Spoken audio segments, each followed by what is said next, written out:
What's up, everybody? Welcome to today's edition of Everyday Discipline, where we decode, deconstruct, and reverse engineer self-discipline for you, yes, you listener, to get whatever it is you want in your life. My name is Brent Kokel, and I am your host.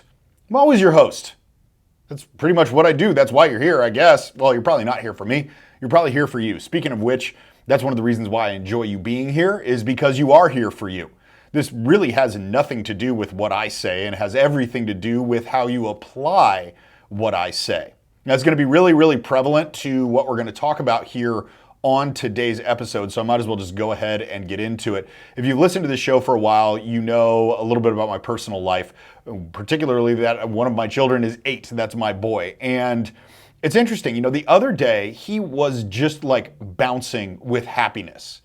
And it's something that doesn't always happen for him. Like, he smiles a lot, but when we asked him, like, man, what's going on? You're really happy today? Are you always that happy? And he says, no, I'm not. Most of the time I'm angry or like frustrated or upset or whatever. And we can't really get him to open up about that. And that's something that my wife and I are working on, because obviously we need to figure out what's going on. But this was a complete shift in that day in terms of how he told us that he felt. I mean, the guy was just like levitating everywhere. And he was just in a really good mood and he was happy last week. But you ask him why that is, and he doesn't really know that one either. He can't articulate why he feels the way he feels. He can't articulate why he's having the experiences that he's having right then, because the way that you think drives the perception of your experiences, and he just can't formulate his little brain around that at 8 years old. But there's an equal transference here to people that are older, people that are in their 30s, people that are in their 40s, the majority of people who are listening to this show, which leads me to the lesson that I got out of him just being happy and not being able to explain why, is that without a reason, it's not replicable, right? That's the lesson. Without a reason, it's not replicable. To say it another way, you can't replicate a particular feeling, a result, if you don't understand the reason why you got that particular feeling or your particular result. Now, this is really easy to do and not be able to figure out, because most of the time, most of us are simply scrambling through our daily lives just trying to survive. We've got way more things going on. Like, think about this. Think about the number of things that you've got going on today versus what you would have had going on a decade ago.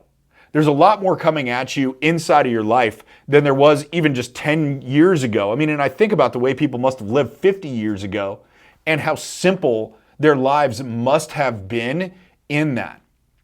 But the thing about it is we just get results and then we move on without taking any time to stop and analyze why our results were what our results were.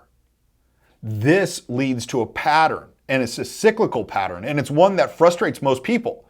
This is one of the reasons why people don't make the dramatic changes and transformations that they claim to want in their life. It's because they don't have a reason why it's either going poorly or why it's going well, and so they can't replicate it unless it's by accident. Because we do find a lot of things that repeat themselves, patterns and behaviors, but it's by accident. It's not by choice. It's not by decision.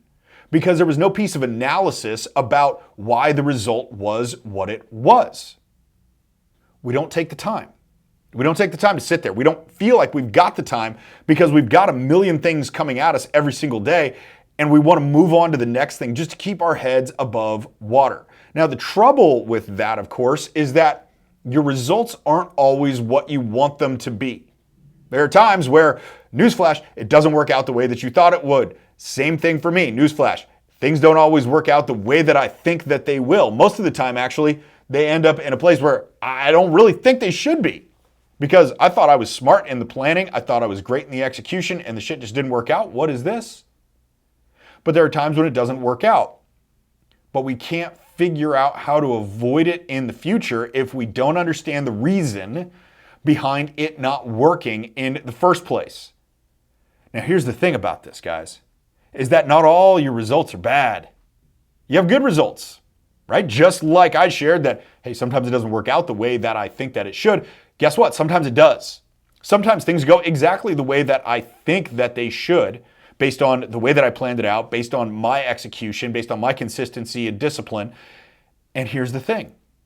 The ones that I want to replicate, the results that I want to replicate, the feelings that I want to replicate, well, if I don't step back and analyze those, then I have no chance at replicating those results. So the analysis portion is really where this comes into play for everybody listening today, is understanding not just that something went well or didn't go well, even though most of the time I find that there's even a gap in that because people don't track and measure their progress towards whatever it is they're trying to get. But then they don't understand how far along the track they are or how wide of a gap they have to cross in the first place. That's going to be the subject of another episode. This is really about understanding why the result is what it is. I'm going to assume for a second that you figured out how to track and measure where you are right now on your path towards getting whatever result you're looking for. But this is a story about, well, why is it that way? Tracking, measuring one thing, understanding why something is the way it is the critical piece of this. Like for me, I look at this and it's easy to look at it from a business perspective, right? There are a million examples when it comes to business about why something is working and why something isn't working, and really figuring out the reasons so you can replicate it, either accelerate the great result or drop off the bad one that you don't want. But there's a really, really clear example of this to me in my own life, in my body. Right? And that has to do with my energy levels. I think about my energy levels a lot. And I found myself really, really tired over the last 6 months or so. Like every day I would just walk around in this fog and I couldn't really figure out why. Like I would have some days where I was really, really good. Right? I misspoke when I said like every day I would walk around in this fog. I would say maybe like a few days I would walk around in the fog. But they just stick out to me because they were so like frustrating and prevalent. Like those are the things that stuck in my mind, where it felt like I couldn't get a clear thought together, where I'd sit in meetings or sit on Zoom calls and be there, but not really there. Not because I was looking at my phone or like messing around on social media on my computer. It was just that I couldn't focus, like I couldn't be there and I couldn't figure out what this was about. Now, I decided to step back and analyze this. What was really the cause of me doing that? Because again, I wanted to figure out how to avoid having that same result again. I wanted a new result, a better result. I wanted the result where I'm completely focused and dialed in and energetic all the time. And so I stepped back and I analyzed this, which required, one, me to track it and figure out what the possible reasons were, because there were different patterns and behaviors exhibited throughout the time, because I was analyzing about a 6-month period. So understanding what the patterns and the behaviors were and the way that those were working out helped me understand the reason. So I had to track it in order to get to the reason, but I had to care enough to track down the why. Like, why was this going on? Now, the crazy part about this is when I looked back at all the potential reasons for this happening, the first thing I thought was wasn't getting enough sleep. Like on the nights or the days where I felt like I was foggy and really wasn't sharp and clear and articulate, I didn't get enough sleep. That's what I was thinking. I was like, okay, yeah, those nights just didn't get enough sleep. But the crazy part about it is it was the nights that I got the most sleep where the next day was the issue. I wonder why that is. Well, so I had to dive deeper into what I had tracked. And here's the craziest thing in the world. I normally wake up at 4:35 a.m. to go to the gym. I go to a CrossFit class, starts at 5 a.m., done with my workout by 6, boom, done. Never like getting out of bed, by the way. Hate it. It is so hard to do, especially because it's dark. Like in the middle of the summer, it's a little bit easier because it's light-ish outside by like 4:45 when I'm on my way to the gym. But when it's dark outside, hardest thing ever. I have to force myself to go every day, which I think is a misconception when I tell people that I go to the gym so early. Like, you must be a morning person. You must love it. No, I don't. I'm addicted to the results, but it's not like I love getting up in the morning. But what I noticed was that I would have days when I didn't go to the gym. Right? There were a few days mixed in there. And most of the time, I'm like a 4 to 5 day a week guy in the CrossFit gym. And there were a few times when I look back at all the things that I tracked where I didn't go to the gym. I slept in instead. I slept until 6. So that's almost 90 minutes more sleep, but it produced way more fogginess and being tired. Now, this is just me for my body. But take from this, I figured out the reason. See, without a reason, it's not replicable. So if I couldn't figure out what the reason was, I felt like I had so much energy most of the time, but not a lot of energy, and being really foggy and can't focus and feeling all messed up some of the time. What was the reason behind it? How can I replicate that? Well, ultimately for me, what the reason was that I didn't kickstart myself into the day by waking up at 4:35 and going to CrossFit at 5. Instead, I eased into my day. I had a slower start, and that didn't do whatever it does to me biologically. I have no idea what it does. But that was the reason. And so because that's the reason, now it becomes replicable. I can create that same result again and again and again and again because I know why it's happening. Hopefully that drives the point home of why it's so critical that you've got a reason for whatever the result is. Whether the result's a good result or a bad result, I don't care, and you shouldn't either at this point. What you should care is when you get a good result, why'd you get the good result? What's the reason behind it? The same thing, when you get a bad result, when the result's shitty, why did you get a shitty result? Now, I don't care if there's a business problem, I don't care if it's a body problem, I don't care if it's a being problem or a balance problem, I don't care where that is. What I do care is that you understand this very lesson, because you do want to be able to replicate your results that are good, and you want to be able to avoid the results that are bad. If you don't analyze, you will repeat the results that are bad. You'll replicate those. You just won't understand why. It'll happen by accident. Covered that earlier in the episode. So when it comes down to what I want you to do, and those of you who are new to the show, recognize that at the end of every episode, I am going to give you something to do. That is the fee for listening to the show. It's to do something for you.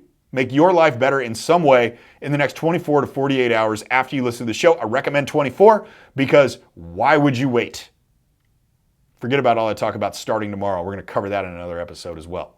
So this is what I want you to do. This is a little exercise that I want you to go on. I want you to think about your last win, and I want you to think about your last loss. These could be in any domain of your life. Your biggest win that happened most recently, and your biggest loss that also happened most recently. Nobody wins all the time. Just admit it to yourself that there was a loss. And it's okay, you don't have to share this with anybody. You don't have to be embarrassed or shameful about it. You write out what actually your loss was and what actually your win was. Then go figure out the reason for each one of those things. Why was your biggest win your biggest win? Why was your biggest loss your biggest loss? When you understand the reason, you can replicate it. All right, guys, that's it. That is the show for the day, everybody. Do me a favor, and if this message resonated with you, share it with somebody else you think needs to hear it, that it might resonate with. You guys know a lot of people that I don't know, and you know what they're going through. And so if somebody is in a constant loop where they're just not getting the result they want, and you feel like they need to hear this message, just tap the share button on whatever platform you're listening to this on, copy a link into your browser, text it to the person, and boom, they got the show and they get the benefit of the lesson for them. It has nothing to do with me and everything to do with the person who needs to hear this message today. So thank you in advance for helping somebody else out by sharing this episode. All right, guys, I'm going to do my job and come back next time on the episode. You guys do your job. You know what that is. You come back too.